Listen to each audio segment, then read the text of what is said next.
Desde hace años, las organizaciones terroristas se han transformado en actores principales dentro del escenario bélico mundial. Sea con apoyo monetario, ataques masivos o declaraciones de odio, estos grupos han sido protagonistas de todos los enfrentamientos militares de las últimas décadas, siendo los más estudiados y conocidos los originados en los países islámicos. Si pensamos en ataques terroristas, seguramente varios de los que vengan a nuestra mente fueron llevados a cabo por la misma organización yihadista, cuyos orígenes se remontan a la década de los 70 y que pese a atravesar años de dispersión y falta de poder, hoy en día se encuentra en plena reestructuración. Hablamos de Al-Qaeda, el grupo terrorista fundado por el infame Osama Bin Laden, responsable de la muerte de miles de personas alrededor de todo el planeta.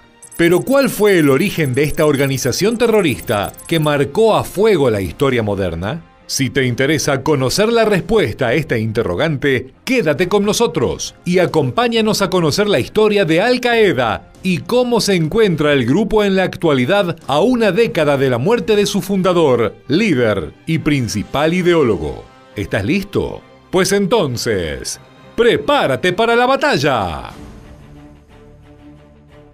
El origen de la red islámica Al-Qaeda, que en árabe significa la base, se remonta a finales de los 70 con la intervención de la Unión Soviética en Afganistán. La potencia euroasiática envió tropas para apoyar al gobierno socialista afgano en sus enfrentamientos con insurgentes musulmanes que consideraban la doctrina marxista como infiel a los valores islámicos.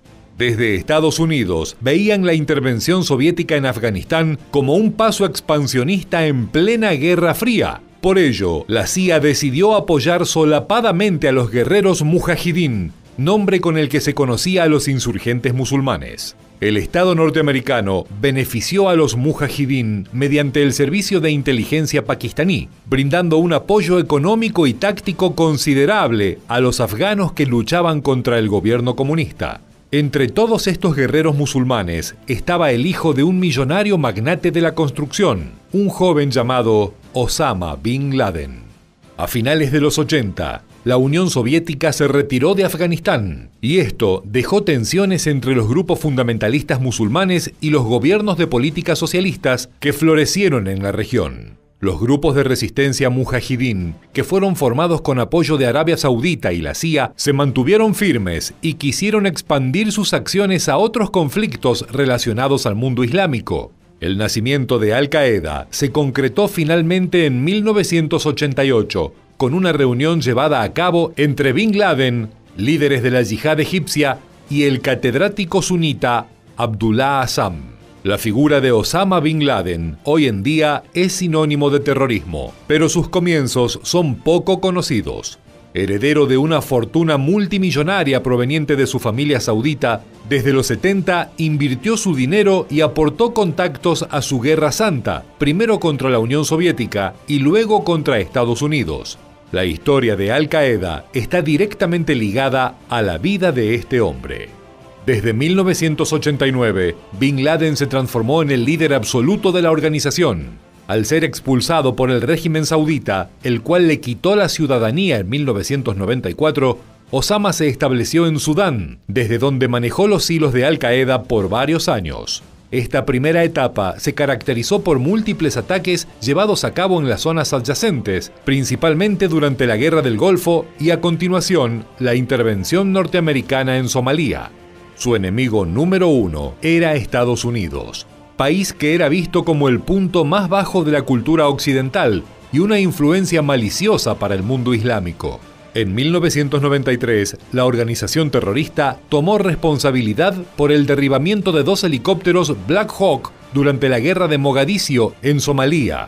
Ese mismo año llevaron a cabo su primer atentado internacional en gran escala: las explosiones del World Trade Center en Nueva York. El 26 de febrero, minutos después del mediodía, estalló un camión que se encontraba en el subsuelo del edificio. Los 680 kilos de explosivo le costaron la vida a 6 personas. Además, otras 1000 resultaron gravemente heridas.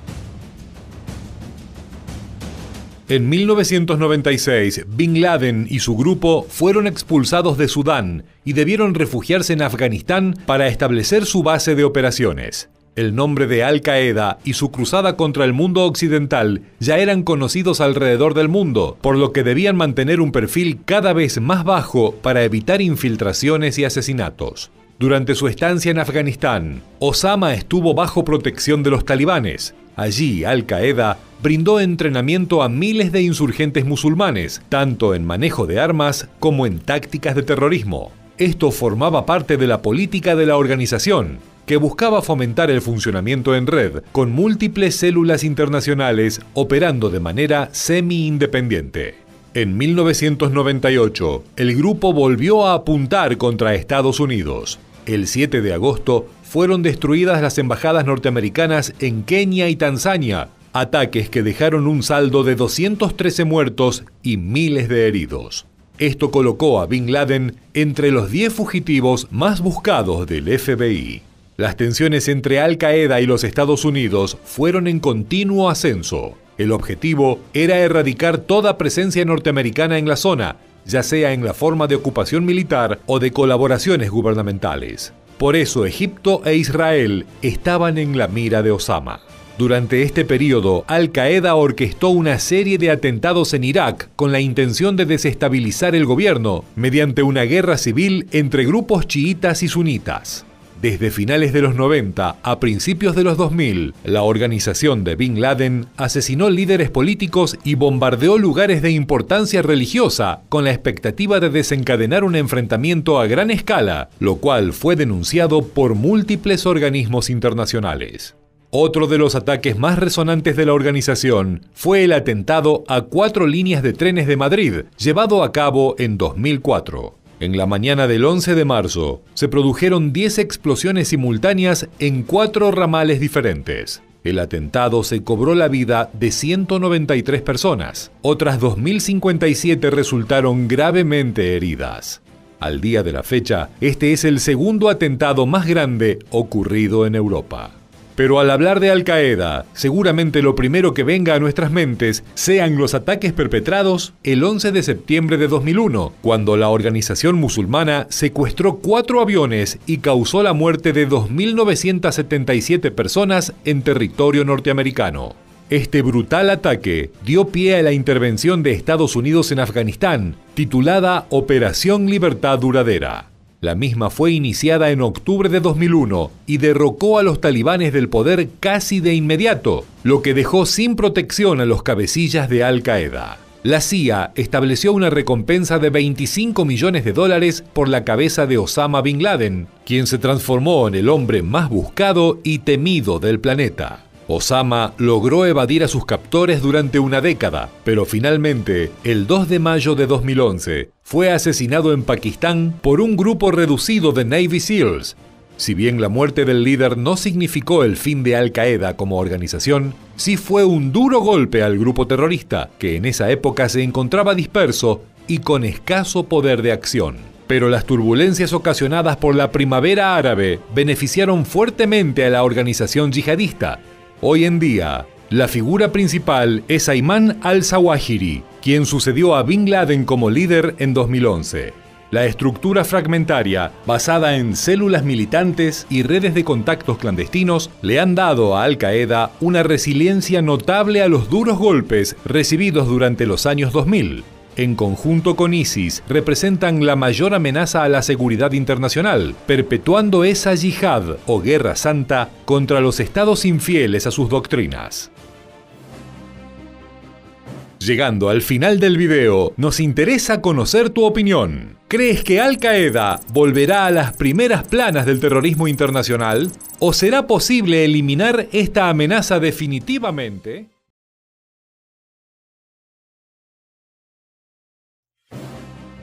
La invasión de la Unión Soviética a Afganistán en 1979 marcó un antes y un después en la vida de rebeldes y extremistas que, apoyados en la fe musulmana, comenzaron a darle forma al yihadismo en Oriente Medio y Asia Central. Durante aquel periodo surgieron figuras como la de un joven saudí de buena educación, que luego sería conocido como el mayor terrorista del mundo. Hablamos de Osama Bin Laden, que en la resistencia contra la invasión creó Al Qaeda con el objetivo de convertirse en una red de apoyo logístico y armamentístico para los musulmanes que pelearan contra los soviéticos. No obstante, tras el ataque del 11 de septiembre a las Torres Gemelas y la respuesta de Estados Unidos, ese grupo perdió poder y preparó el terreno para el surgimiento y ascenso de otra organización, el Estado Islámico de Irak y Siria, también conocido como ISIS. ¿Quieres conocer la historia de este temible grupo que ha perpetrado atentados en todo el mundo? Entonces quédate con nosotros porque en los próximos minutos repasaremos la cronología de su expansión y auge. ¿Listo? Porque aquí vamos. Para comenzar debemos regresar al territorio afgano, ya que otras figuras de la resistencia ante los soviéticos son parte esencial para el surgimiento del Estado Islámico. En este caso, y a diferencia de Osama Bin Laden, el instruido y acomodado líder de Al Qaeda que formaba parte de una rica familia de Arabia Saudita, nos encontramos con que el padre del ISIS tuvo sus orígenes en un contexto totalmente distinto. Hablamos de Abu Musab al-Zarqawi, un yihadista jordano que pasó su juventud como matón callejero y era recordado por el terror que inspiraba en sus peleas. En Afganistán dirigió un campamento de entrenamiento terrorista y luego de la retirada soviética encontró su lugar en Irak, donde conformó un grupo militante del Islam conocido con la sigla JTJ. Pero la historia de esta organización cambió a partir de los episodios desencadenados por el atentado al World Trade Center en septiembre de 2001. Estados Unidos declaró la guerra contra el terrorismo y fue en busca de Al Qaeda debilitando a sus facciones. En 2003 llegó la arremetida norteamericana contra el régimen de Saddam Hussein en Irak y a partir de esa invasión, el espacio liderado por al-Zarqawi tomó relevancia. Es que la insurgencia sumó a los remanentes leales a Bin Laden y formó la rama denominada Al Qaeda en Irak como un primer paso en su expansión. Más tarde, en 2006, incorporó a otros grupos extremistas y adoptó el nombre de Estado Islámico de Irak, aspirando a competir contra las ideas originales de Al Qaeda y convertirse en líder universal del islamismo. Un año después, el aumento de las tropas estadounidenses llevó al Estado Islámico a desaparecer de los primeros planos, pero nunca dejó de operar desde las sombras durante la guerra civil que se desató en el país. Llegó el año 2011 y aquel incipiente crecimiento que se había dado tiempo atrás terminó de tomar forma con la penetración en Siria, donde fue ganando cada vez más poder y aprovechó la inestabilidad para llevar a cabo ataques y reforzar sus filas. Pasó a ser conocido oficialmente como el Estado Islámico de Irak y Siria, o ISIS por su sigla en inglés, autoproclamó un califato y se distanció definitivamente de Al Qaeda.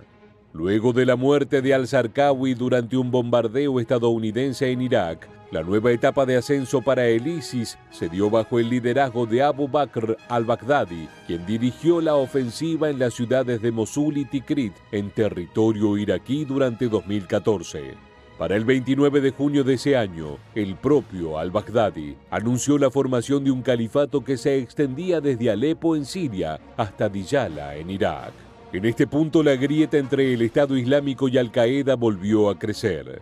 Es que ambos compartían la visión de crear un califato, es decir, un proceso de elección de líder religioso y político para todos los musulmanes del mundo, donde imperen exclusivamente las leyes del Islam.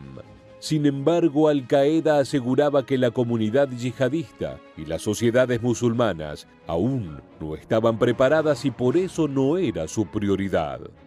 Ahora bien, siguiendo su propia hoja de ruta, el ISIS reclamó territorios que incluían gran parte de Europa, África y Asia, y se proponían seguir avanzando hasta lograrlo.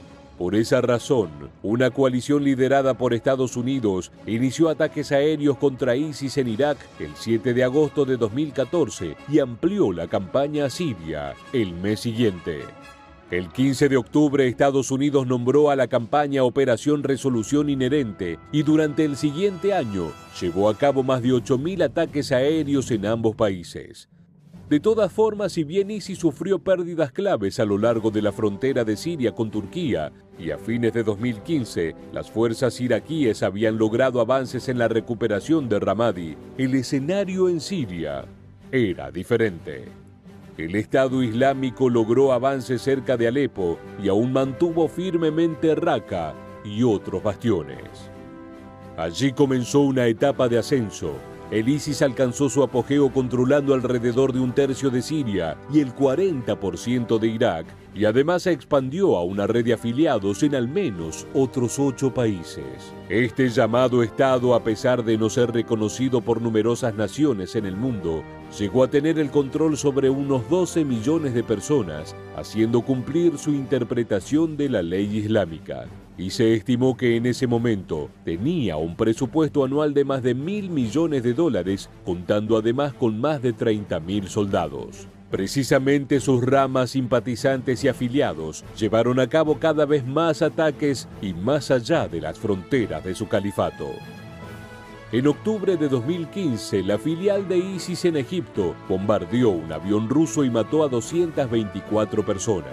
El 13 de noviembre, 130 personas murieron y más de 300 resultaron heridas en una serie de ataques coordinados en París. Y en junio de 2016, un hombre armado que prometió apoyo a ISIS mató al menos a 4 docenas de personas en un club nocturno en Orlando, Estados Unidos. No obstante, en 2017 comenzó la caída. Para el mes de diciembre, el califato de ISIS había perdido el 95% de su territorio, incluidas sus 2 propiedades más grandes, Mosul, la segunda ciudad más grande de Irak, y Raqqa, en el norte de Siria. El primer ministro iraquí declaró la victoria sobre el Estado Islámico en Irak el 9 de diciembre de aquel año. Aunque de todas maneras el ISIS seguía inspirando y llevando a cabo ataques en todo el mundo, incluida una importante ciudad como Nueva York, donde una camioneta embistió y mató a 8 personas, entre las que se encontraban 5 turistas argentinos y una belga. Para 2018, el foco de la campaña contra ISIS se desplazó al este de Siria, donde una coalición de kurdos y árabes sirios, respaldada por Estados Unidos, conocida como las Fuerzas Democráticas Sirias, gradualmente capturó posiciones claves del Estado Islámico. El 14 de diciembre, estas fuerzas capturaron la ciudad de Jajin y con su caída se redujo el territorio del ISIS a unas pocas aldeas a lo largo del río Éufrates. Finalmente, luego del asedio a Baghouz, último reducto del ISIS, el 23 de marzo de 2019 se puso fin al reclamo del califato sobre cualquier territorio. La era al-Baghdadi en el ISIS terminó en octubre de 2019, cuando el líder fue asesinado en una redada estadounidense en el norte de Siria, y desde ese entonces el Estado Islámico se vio definitivamente debilitado, aunque nunca dejó de estar activo. Y ahora sí llegamos al final de nuestro video, pero antes de despedirnos, nos gustaría conocer tu opinión. ¿Crees que existe la posibilidad de que el ISIS recupere el poder necesario para desatar una nueva era yihadista? Déjanos tu comentario aquí debajo y no olvides suscribirte a nuestro canal y activar las notificaciones.